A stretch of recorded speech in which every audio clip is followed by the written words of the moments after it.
Hey guys, welcome back to my channel. So in the last video we discussed about leukocytes and thrombocytes, that is WBCs के बारे में discuss करा था और blood platelets के बारे में भी discussed. So in this video we'll be discussing about clotting. For example, किसी के इंजरी हो गई है, अब उसकी ब्लड मतलब फ्लो हो ही जा रहा है, तो अगर तो उसके अंदर ब्लड प्लेटलेट्स होंगे, अगर तो उसके अंदर ब्लड प्लेटलेट्स होंगे तो वो ब्लड प्लेटलेट्स क्या रिलीज कर देंगे, थ्रोम्बोकाइनेस रिलीज कर देंगे, तो क्लोटिंग का प्रोसेस जो है वो स्टार्ट हो जाएगा और जो ब्लड का फ्लो है वो थोड़े ही टाइम में बंद हो जाएगा, है ना।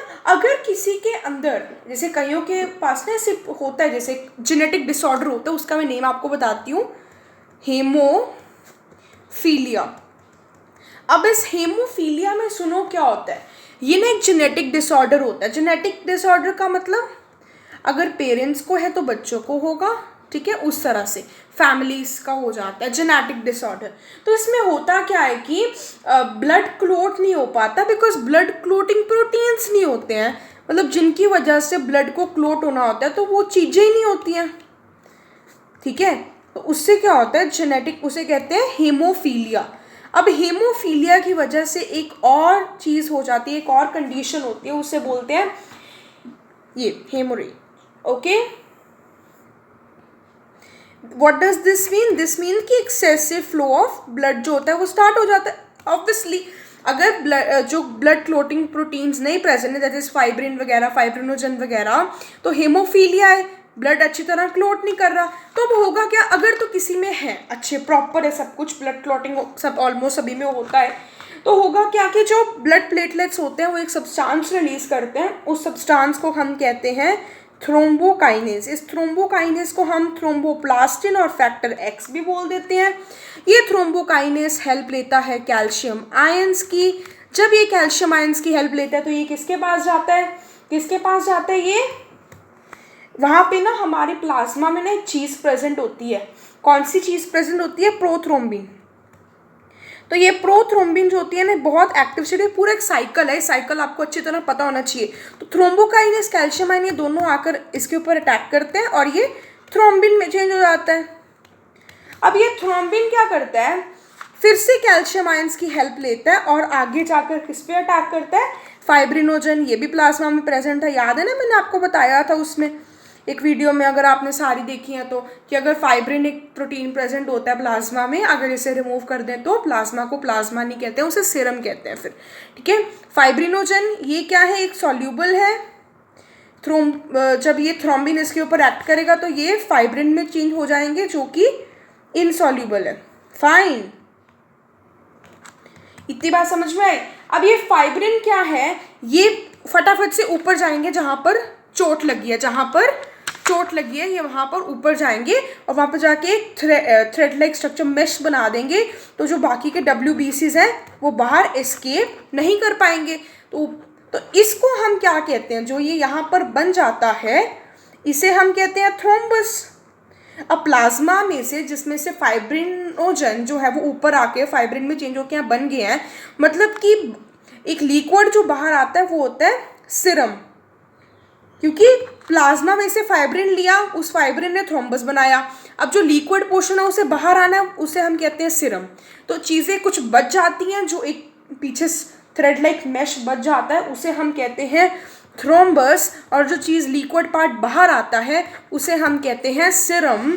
तो बेसिकली फाइब्रिनोजन सॉल्यूबल होता है, फाइब्रिन इनसॉल्यूबल होता है, तो ही तो वो थ्रेड बनाएगा, सॉल्यूबल नहीं तो घुल नहीं जाएगा वो ब्लड में फिर। तो साइकिल समझ में आया।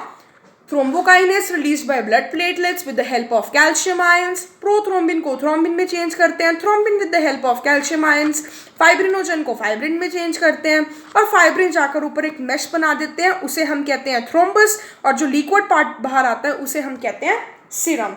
आई होप ये आपको प्रोसेस जो है वो सारा समझ में आ गया होगा, और ये हेमोफीलिया और हेमरेज इन डिसीजेस के बारे में भी पता होना बहुत इंपॉर्टेंट है, ठीक है। अब हम बात करते हैं ब्लड ग्रुपिंग सिस्टम के बारे में।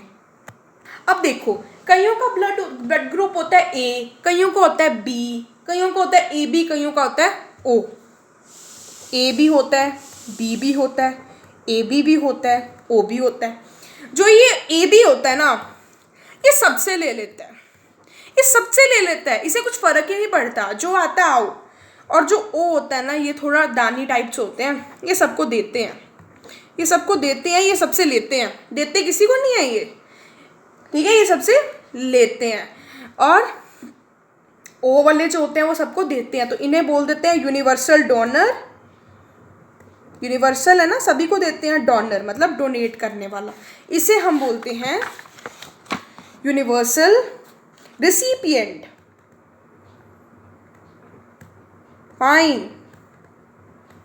अब देखो ऐसा क्यों, मतलब कुछ रीज़न तो होगा ना कि भाई क्यों ए बी वाले सबसे ले सकते हैं, ओ वाले किसी से भी नहीं ले सकते। तो मेरे को एक चीज़ बताने दो, आपकी बॉडी में एक चीज़ होती है एंटीजन्स और एंटीबॉडीज़ जैसी, ठीक है ना। अब अगर आपके अंदर कोई ए अगर आप सपोजिंगली अगर आपका ब्लड ग्रुप ए है, ठीक है, तो अब ए की एंटीजन तो आपकी बॉडी में होंगे, because you have to live with that. जिस चीज़ के साथ जीना है उसको तो अपने अंदर होना पड़ेगा ना। तो ए की एंटीजन्स जितने मर्जी आए जाए कुछ फ़र्क नहीं पड़ता, ठीक है, ए के एंटीजन्स जितने मर्जी आए जाए कुछ फ़र्क नहीं पड़ता। अब ए के पास कौन सा एंटीजन होगा, ए वाला, ए वाला ऑब्वियसली है ना, एंटीजन ए होगा। बी के पास कौन सा होगा, बी वाला। ए बी के पास कौन सा होगा, ए वाला भी और बी वाला भी। तो मतलब अगर उसकी बॉडी में ए एंटीजन्स आते हैं, well and good, we'll accept it, कुछ नहीं बॉडी में प्रॉब्लम होगी। इसके पास अगर बी वाले एंटीजन्स आते हैं, no problem, we'll accept it. इसके पास ए के भी आ सकते हैं और बी के भी आ सकते हैं, और ओ के पास कोई एंटीजन ही नहीं होता, नो एंटीजन। मतलब ये अगर किसी में भी जाएगा, प्रॉब्लम तो एंटीजन की है ना कि ए वाले में बी वाला एंटीजन नहीं आना चाहिए, नहीं तो वो, अब देखो इसके पास ए एंटीजन होता है, उसके साथ में बी की एंटीबॉडी भी होती है, मतलब कि अगर बी वाला आए तो उसके ये फटाफट अटैक करता है। बी वाले के पास एंटीबॉडी होती है ए, क्योंकि इसके पास तो दोनों ही है, तो इसके पास नो एंटीबॉडी, और इसके पास ए एंटीबॉडी और बी दोनों होती है, ठीक है ना। तो अगर हम इसमें ए वाले में सपोजिंगली मैंने डाल दिया ओ ब्लड ग्रुप, ठीक है, ओ ब्लड ग्रुप डोनेट कर दिया। अब इसके पास क्या कोई एंटीजन था, क्या ये लड़ेगा इसके साथ? आराम से, जौन सी मर्जी चीज़ आई जाए, अगर उसमें कोई जर्म्स नहीं है तो आ जाएगा आराम से। अच्छा, अगर उसी की जगह मैं इस ए ब्लड ग्रुप में बी वाला डाल देती, ओ माय गॉड, इसमें तो फिर बी ब्लड ग्रुप में तो एंटीजन बी है और उसके पास तो बी के लिए एंटीबॉडी भी है, तो फिर से वो फिर लड़ाई हो जाएगी, तो बी को एक्सेप्ट नहीं करेगा। अच्छा, ए बी के पास चाहे ओ चला जाए, ओ का तो किसी के साथ भी प्रॉब्लम नहीं है, उसकी किसी के साथ लड़ाई नहीं है, क्योंकि इसमें तो कोई एंटीजन है ही नहीं, तो कोई जर्म्स कैरी करता ही नहीं है। और ए वाला और बी वाला भी आएगा तो भी एक्सेप्ट कर लेगा, बिकॉज ये तो ए के साथ भी कंफर्टेबल है, ये बी के साथ भी कंफर्टेबल है, तो ये किसी के साथ लड़ता भिड़ता नहीं है, ठीक है। अगर मैं बी की बात करूं, बी में ओ जाएगा, नो प्रॉब्लम, बिकॉज इसमें कुछ एंटीजन्स नहीं है। अगर बी में ए वाला आ जाएगा, ए के पास तो एंटीजन ए है और इसके पास एंटीबॉडी ए है, तो उसको किल कर देगा, है ना। तो ए वाला बी से नहीं लेता, बी वाला ए से नहीं लेता, और ए एंड बी से तो कोई भी नहीं लेता, बिकॉज ए एंड बी, ए वाला इसे भी नहीं पसंद करता, ए वाला इसे भी नहीं पसंद करता, बिकॉज ये भी बी के साथ रहता है, ठीक है। और बी वाला जिसमें भी ए आ जाता है उसे पसंद नहीं करता, ठीक है, उसे डिस्ट्रॉय कर देता है, बिकॉज उसके पास उसके लिए एंटीबॉडी है। और ओ वाला जो है वो सभी को पसंद है, बिकॉज ये किसी को नुकसान नहीं पहुंचाता, बट ये किसी को एक्सेप्ट नहीं करता, मतलब ये दानी है, ये किसी से लेता नहीं है, सबको देता है। तो आपको ये चीज़ याद होनी चाहिए, अगर ए ब्लड ग्रुप है तो उसका मतलब है उस इंसान में ए एंटीजन है, बी है तो बी एंटीजन है, मतलब बी एंटीजन जितने मर्जी आ जाए कोई दिक्कत नहीं, इसके पास ए जितने मर्जी आ जाए कोई दिक्कत नहीं।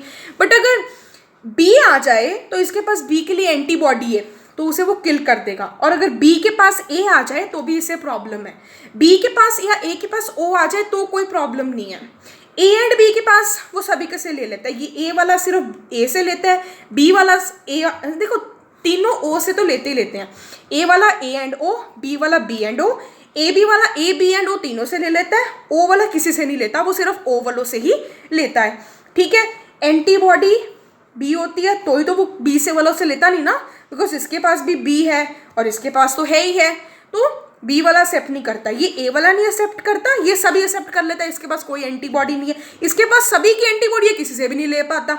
समझ में आई बात? अब आपके माइंड में क्वेश्चन आ रहा होगा कि भाई किसी का ब्लड ग्रुप होता है पॉजिटिव और किसी का होता है नेगेटिव। तो एक है टर्म RH फैक्टर, जिसमें ये RH फैक्टर होता है तो वो पॉजिटिव होता है, जिसमें नहीं होता वो नेगेटिव होता है। ठीक है, तो यूनिवर्सल डोनर अगर हम मोर स्पेसिफिक हो जाए तो ओ नेगेटिव यूनिवर्सल डोनर है कि ओ पॉजिटिव है? ओ नेगेटिव है, बिकॉज ओ पॉजिटिव के पास तो एक एंटीजन आ गया ना, RH एंटीजन। ठीक है ना, तो इसका भी ध्यान रखना पड़ता है कि पॉजिटिव वाला पॉजिटिव से लेगा, नेगेटिव वाला नेगेटिव से लेगा। ठीक है, तो ये चीज़ का ध्यान रखना होता है ना। एक तो हमने इस फैक्टर का ध्यान रखना है कि पॉजिटिव वाला पॉजिटिव से लेगा, नेगेटिव वाला नेगेटिव से लेगा, और ए वाला किसे लेगा? ए एंड ओ से। बी वाला लेगा बी एंड ओ से। बी, अगर बी पॉजिटिव है तो बी पॉजिटिव होना चाहिए, समझ में लगी? और अगर हम बात करें सी, ओ वाला किसी में भी जा सकता है बिकॉज उसमें कुछ एंटीजन का है नहीं ना। बी नेगेटिव जो है ना वो बी पॉजिटिव को नहीं ले सकता। ठीक है, और अगर हम बात करें ओ की तो वो सिर्फ ओ वालों से ही लेता है, और अगर हम बात करें ए बी की तो वो तीनों से ले लेता है, A and B and O. So will end it here. In the next video will be discussing about heart. So stay tuned by subscribing to the channel. Bye bye and have a good day.